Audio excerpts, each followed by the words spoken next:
রাসূল সাল্লাল্লাহু আলাইহি সাল্লাম কিভাবে তার শত্রুদের সাথে এবং কূটনৈতিকভাবে তিনি সহনশীল আচরণ করেছেন? মুহাম্মদুর রাসূলুল্লাহ সাল্লাল্লাহু আলাইহি ওয়াসাল্লাম এই বিশ্ব মানবতার জন্য শিক্ষক হিসেবে প্রেরিত হয়েছেন।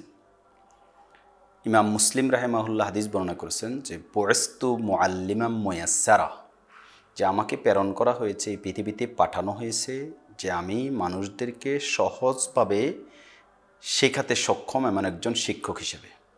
আল্লাহ রাসূল সাল্লাল্লাহু আলাইহি ওয়াসাল্লাম এই পৃথিবীতে মানুষের শিক্ষক হিসেবে সকল কিছু জীবন আচরণের সকল দিক রাসূলুল্লাহ সাল্লাল্লাহু আলাইহি ওয়াসাল্লাম তার চমৎকার চারিত্রিক বৈশিষ্ট্য উপস্থাপনের মধ্য দিয়ে আমাদের জন্য একটা শিক্ষণীয় দিক রেখে গেছেন এবং তিনি এমন এক উচ্চতায় নিজেকে উন্নীত করেছেন যে রাসূলুল্লাহ সাল্লাল্লাহু আলাইহি ওয়াসাল্লামের হাদিস হচ্ছে, ইমাম মালিক রাহিমাহুল্লাহ মুয়াত্তা ইমাম মালিক হাদিসটি আনেন যে বুইস্তু লিউতাম্মিমা মাকারিমাল আখলাক, চরিত্রের সর্বোচ্চ চূড়া পূর্ণতায় পৌঁছানোর জন্য আমাকে প্রেরণ করা হয়েছে।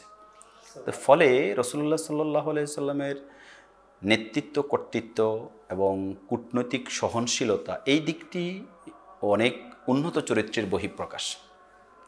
মূলত শত্রুদের সাথে সহনশীলতার দিকটা যদি আমরা আলোচনা করি তাহলে রাসূলুল্লাহ সাল্লাল্লাহু আলাইহি ওয়াসাল্লামের মক্কা মদিনার উভয় জীবনের সাথেই শত্রুদের সাথে যে সহনশীল ধৈর্যের মূর্ত প্রতীক ছিলেন রাসূলুল্লাহ সাল্লাল্লাহু আলাইহি ওয়াসাল্লাম, এটা প্রমাণিত। যেমন রাসূলুল্লাহ সাল্লাল্লাহু আলাইহি ওয়াসাল্লাম মক্কায় তার উপর অনেক অত্যাচার নির্যাতন করা হয়েছে। তিনি কাবা সামনে নামাজে রত আছেন, এই অবস্থায় শত্রুরা তার উপরে উটের নাড়ি বুড়ি এনে তার ঘাড়ের উপরে দিয়ে দিয়েছে। রাসূলুল্লাহ সাল্লাল্লাহু আলাইহি ওয়াসাল্লাম নামাজে রত ছিলেন, উঠে বদদোয়া করেছেন। তখন আসলে তাদের মোকাবেলা করার মতো রাসূলুল্লাহ সাল্লাল্লাহু আলাইহি ওয়াসাল্লামের কাছে কোনো সামর্থ্যও ছিল না। এই অবস্থায় তিনি সহনশীলতার ধৈর্যের মূর্ত প্রতীক হিসেবে ছিলেন। আর কূটনৈতিক তৎপরতাটা মূলত এটা রাষ্ট্রীয় একটি পররাষ্ট্র নীতির অংশ। তো এটা যখন কেউ রাষ্ট্রপ্রধান হিসেবে দায়িত্ব পালন করে তখনই এই প্রসঙ্গটা আসে। তো এই কূটনৈতিক দিকটা, এই সহনশীলতার দিকটা যদি আমরা আলোচনা করি তাহলে এটা রাসূলুল্লাহ সাল্লাল্লাহু আলাইহি ওয়াসাল্লামের মদিনায় যখন তিনি রাষ্ট্রের কর্তৃত্ব নেতৃত্ব লাভ করেন এবং মক্কা বিজয়ের পরে পুরো আরবের যে কর্তৃত্ব নেতৃত্ব লাভ করেন, তখনকার সেই রাষ্ট্রীয় পদে থাকা অবস্থায় শত্রুদের সাথে রাসূলুল্লাহ সাল্লাল্লাহু আলাইহি ওয়াসাল্লামের যে কূটনৈতিক সম্পর্ক, যে সহনশীল আচরণ, সেটাকে আমরা পর্যালোচনা করতে পারি। আমরা রাসূলুল্লাহ সাল্লাল্লাহু আলাইহি ওয়াসাল্লামের জীবনের কয়েকটি দিক আলোচনা করতে পারি। যেমন হুদাইবিয়ার সন্ধিতে রাসূলুল্লাহ সাল্লাল্লাহু আলাইহি ওয়াসাল্লাম যে সহনশীলতার মূর্ত প্রতীক হিসেবে তিনি নিজেকে উপস্থাপন করেছেন। রাসূলুল্লাহ সাল্লাল্লাহু আলাইহি ওয়াসাল্লাম স্বপ্নে দেখলেন, সূরা ফাতহে আল্লাহ রাব্বুল আলামিন উল্লেখ করেন, লাকাদ সাদাকাল্লাহু রাসূলাহুর রুইয়া বিল হাক্কি লাতাদখুলুন্নাল মাসজিদাল হারামা ইনশাআল্লাহু আমিনিন মুহাল্লিকিনা রুউসাকুম ওয়া মুকাসসিরিন লা তাখাফুন। যে রাসূলুল্লাহ সাল্লাল্লাহু আলাইহি ওয়াসাল্লামের স্বপ্নকে আল্লাহ তাআলা সত্যে পরিণত করেছেন, যে তিনি নিরাপদে মাথা মুন্ডানো অবস্থায় অথবা মাথার চুল ছোট করা অবস্থায় মসজিদে হারামে প্রবেশ করছেন। তো এটা মূলত রাসূলুল্লাহ সাল্লাল্লাহু আলাইহি ওয়াসাল্লামকে স্বপ্নে দেখানো হয়েছিল উমরা যাওয়ার জন্য।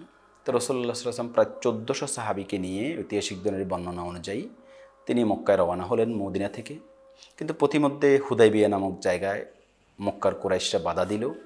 এক পর্যায়ে রাসূলুল্লাহ সাল্লাল্লাহু আলাইহি ওয়াসাল্লাম সেখানে তাঁবু টানালেন, থেমে গেলেন এবং পারস্পরিক দূত আদান প্রদান হলো। রাসূলুল্লাহ সাল্লাল্লাহু আলাইহি ওয়াসাল্লামের পক্ষ থেকে ওসমান রাদিয়াল্লাহু তাআলা আনহু তাদের সাথে আলোচনা করার জন্য গেলেন এবং তাদের মধ্য থেকে কয়েকজন আসলো, বুদাইল ইবনে ওয়ারকা, আরও কয়েকজন আসলো, উরওয়া ইবনে মাসউদ এবং সর্বশেষ সুহাইল ইবনে আমর। তার সাথে রাসূলুল্লাহ সাল্লাল্লাহু আলাইহি ওয়াসাল্লামের চুক্তি স্বাক্ষরিত হয়।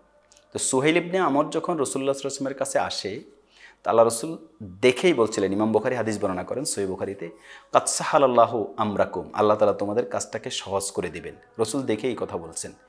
এটা খুব ইন্টারেস্টিং একটা বিষয় যে সুহাইল শব্দের শাব্দিক অর্থ হচ্ছে সহজ।